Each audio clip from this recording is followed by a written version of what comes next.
everyone, my name is Hannah Holman. Welcome to the 7th in the series called Influential Female Cellists.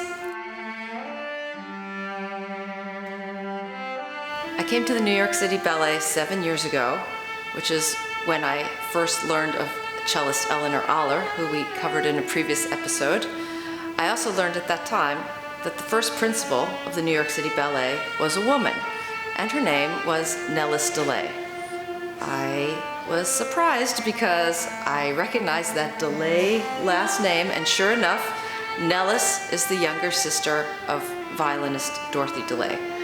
I couldn't believe that I had never heard of her before, let alone that she was principal cellist of this huge New York City Ballet Orchestra. I talked to my colleagues to see if I could learn some stories about Nellis from their time with her in the ballet. And I think one of the stories about Nellis is the lack of stories. She seems to be a little bit of a woman of mystery. I did a Google search on her and very little came up. Here is what I have learned. She was born April 6, 1919, in a tiny town in Kansas, in Neodesha, Kansas, 2 years after her sister Dorothy.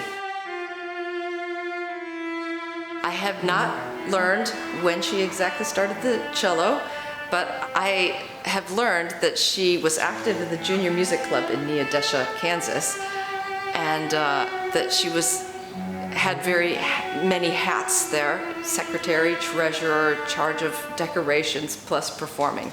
So that was interesting that they had an active music club in Neodesha, Kansas in 1935. She graduated from the local high school and went to the Oberlin Conservatory. Not much did I find about her time in Oberlin. She graduated from Oberlin in 1939 and got a fellowship to study at the Juilliard School of Music. At Juilliard, she was in the class of Felix Salmond, illustrious, huge cellist that we've referred to in the past.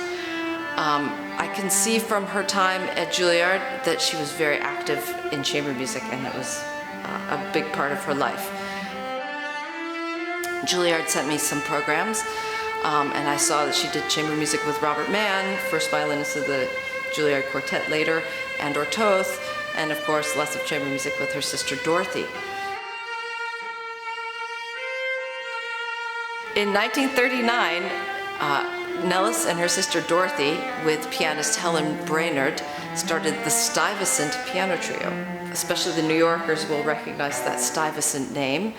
I learned that Peter Stuyvesant, as one article said, old peg-laid Peter, was the first governor of New York and a direct relative of Dorothy and Nellis. The trio only lasted till 1942, so I don't know. I heard from my colleagues that Nellis and Dorothy later in life did not necessarily hang out, let's say.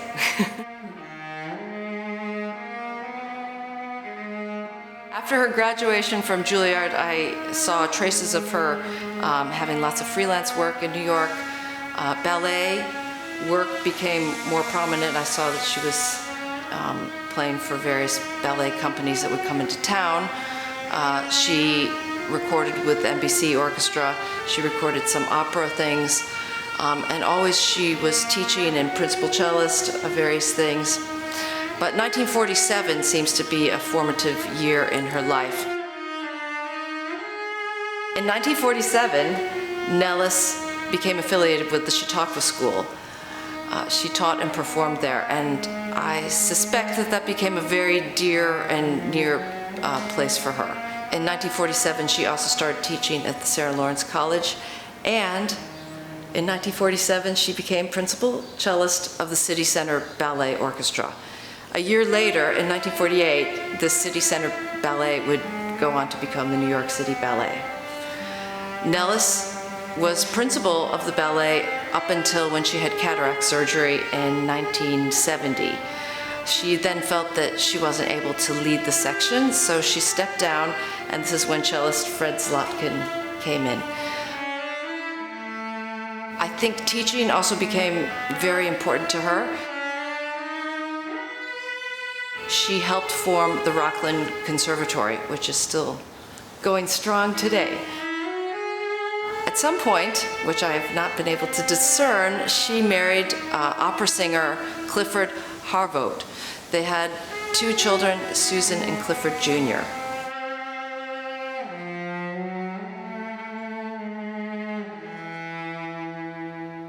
I saw one concert program where she performed the Saint-Saëns Cello Concerto in 1950 and got a fantastic review for her warmth and virtuosity. But I haven't seen many other programs or reviews of her performances. So I suspect that the ballet and teaching became kind of her all-encompassing happiness and source of joy. She also taught at the School for Strings, and I know that there's some great cellists out there that were students of hers, and they have all spoken very highly of her as a teacher and person. Nellis retired from the New York City Ballet in 1998.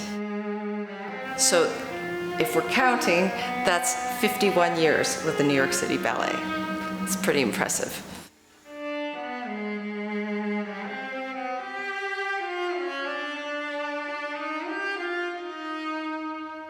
I hope you've enjoyed meeting and getting to know a little bit about cellist Nellis DeLay, one of the first female principals of an American orchestra, and one who was very modest and comfortable and happy sitting slightly under the radar.